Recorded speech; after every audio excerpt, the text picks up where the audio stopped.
Salut à toi et bienvenue dans cette 17e vidéo des 21 idées dessins.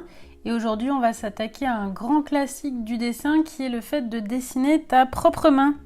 Alors je me suis dit que j'allais t'expliquer cet exercice assez classique parce que premièrement, si t'as pas eu l'idée de le faire encore, tu vas voir, ça peut t'aider beaucoup si tu veux progresser en dessin ou juste avoir des idées de dessin quand tu sais pas quoi dessiner. Et deuxièmement parce que tout simplement ça va m'aider moi aussi à progresser parce que c'est un peu un exercice que j'ai délaissé, je dois dire, je l'ai pas fait si souvent que ça. Donc du coup, pourquoi dessiner ta main ? En fait c'est extrêmement simple, c'est parce que les mains c'est quelque chose de vraiment très difficile à dessiner et du coup pour réussir à les dessiner convenablement il faut pouvoir les étudier. Et ça tombe très très bien puisque en règle générale on a tous une main à portée de main justement, qui est la main gauche si tu es droitier ou la main droite si tu es gaucher. Et donc en fait tu vas pouvoir venir travailler du dessin d'observation et apprendre à dessiner des mains en étudiant ta propre main. Donc là en termes de matériel nécessaire pour cet exercice, on est pas mal. Et en fait ça c'est vraiment super parce que juste avec ton carnet, ton crayon et tes mains, tu vas pouvoir faire plusieurs exercices. Moi j'en vois au moins 3 pour travailler le dessin des mains. Avant de continuer mon explication, vu qu'il y a pas mal de monde qui nous a rejoints ces 2 derniers mois, déjà bienvenue à tous et je vous explique un peu le cadre de cette vidéo. Petite explication si tu ne nous rejoins que maintenant, cette vidéo fait partie d'une série de vidéos sur les 21 idées dessins qui est un challenge pour qu'on se motive ensemble à dessiner. Donc si tu as envie de participer, je t'invite à dessiner avec moi et à mettre le lien vers ton dessin en commentaire de cette vidéo ou sur ma page Facebook, donc je te mets le lien en barre de description. Donc en fait tu as jusqu'au dimanche 26 juillet pour participer à n'importe quelle idée dessin que j'ai réalisée. Donc tu peux prendre toutes mes vidéos et dessiner le dessin de ton choix. Et puis je ferai une petite vidéo donc la dernière semaine de juillet pour présenter certains des dessins qui m'ont été envoyés. Voilà. Donc pour revenir à l'exercice de la main, donc en fait je vois 3 façons déjà rien qu'au crayon de travailler et d'apprendre à dessiner les mains. La première, ça va être de faire des petits croquis rapides de tes mains dans plusieurs positions. Donc c'est-à-dire en fait que tu vas pouvoir étudier le mouvement de ta main en la mettant dans plusieurs positions, en attrapant des objets. Voilà, le but c'est de savoir comment s'articulent les doigts. Et ça peut être très utile par exemple si tu dessines des personnages, puisque tu vas... souvent en fait on a des difficultés à savoir comment placer les mains, elles ont parfois l'air un peu bizarres. Et en fait en travaillant ce mouvement-là des doigts, de la paume par rapport au poignet, tu vas t'améliorer et pouvoir dessiner des mains beaucoup plus crédibles. Le deuxième type d'exercice c'est tout simplement le dessin anatomique de la main.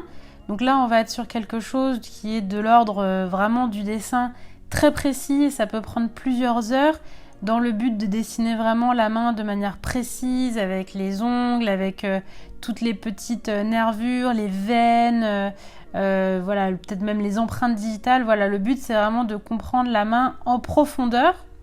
Donc cet exercice je le conseille pas forcément à des débutants. Moi j'avais essayé au tout début.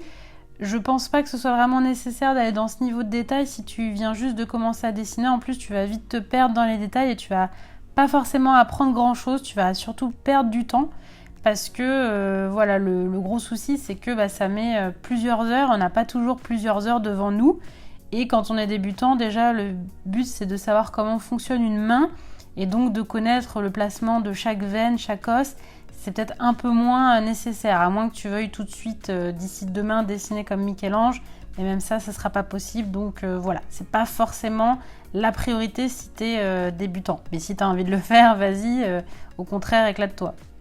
Par contre, c'est vrai que cet exercice, si tu es un petit peu plus intermédiaire, il est super intéressant si tu veux faire du dessin réaliste et même de la peinture réaliste parce que tu vas savoir vraiment... à quoi ressemble une main sur le bout des doigts et tu vas pouvoir les redessiner après de manière très très précise et hyper efficace d'imagination puisque tu auras passé beaucoup de temps à comprendre comment elle fonctionne. Et le troisième type d'exercice, c'est un peu un entre-deux, c'est ce que je suis en train de faire là. Ça va être un dessin, donc moi je l'ai fait en 25 minutes. Donc en fait tu peux vraiment étudier une main en très peu de temps. J'aurais même pu le faire plus rapidement si j'avais fait des ombres un peu plus simples. Mais voilà, là j'ai voulu quand même étudier comment fonctionne la main, où sont placés les doigts. J'avais envie du coup de comprendre mieux le fonctionnement d'une main sans pour autant y passer 3 heures. Et là, tu vois, rien qu'en une demi-heure, j'ai quand même compris du coup comment étaient placées les veines du dessus par rapport à la position de ma main. Où se placer aussi les ongles, ça c'est un vrai casse-tête pour moi, c'est les ongles. Donc là, j'ai pu un peu mieux comprendre comment ils fonctionnaient. J'ai pu aussi voir un petit peu mieux du coup en dessinant les doigts, comment était construit l'os dans le doigt et pourquoi il n'était pas tout à fait droit. Bon après manifestement il y a encore des petites choses à apprendre puisque c'est un exercice la main c'est quand même très difficile. Même celle-là elle a l'air un petit peu maladroite, on voit que c'est pas un exercice que je fais souvent. Mais je t'invite vraiment à faire cet exercice, même à le faire plusieurs fois. Moi c'est pas la première fois que je dessine des mains parce que comme les visages c'est quelque chose de super difficile et c'est vraiment la répétition qui va te faire y arriver. Et puis après, si tu as envie de t'éclater, de faire quelque chose de joli, tu peux le faire en digital, à l'aquarelle, à la gouache, à la peinture à l'huile, ce que tu veux.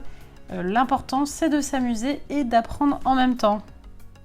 J'espère que tu trouves cette vidéo utile. Dis-moi ce que tu en penses dans les commentaires. Et n'hésite pas aussi à me laisser un petit pouce bleu si tu aimes parce que quand j'ai des pouces bleus, je sais qu'est-ce qui te plaît et du coup, ça me permet de savoir quel type de contenu je vais faire par la suite. Si tu viens d'arriver sur cette chaîne, je te souhaite la bienvenue. Je t'invite à t'abonner, à cliquer sur la petite cloche pour être notifié des prochaines vidéos et à te présenter, pourquoi pas, dans les commentaires. Voilà, je te laisse avec la fin de cette main qui n'est pas forcément très réussie. Je l'aime pas beaucoup, mais bon, voilà. On rate ses dessins parfois quand on dessine, c'est comme ça. Mais comme je te le dis souvent, c'est avec l'échec qu'on apprend. Du coup, je te dis rendez-vous dimanche 17h pour la prochaine idée dessin. Et d'ici là, dessine bien. Salut!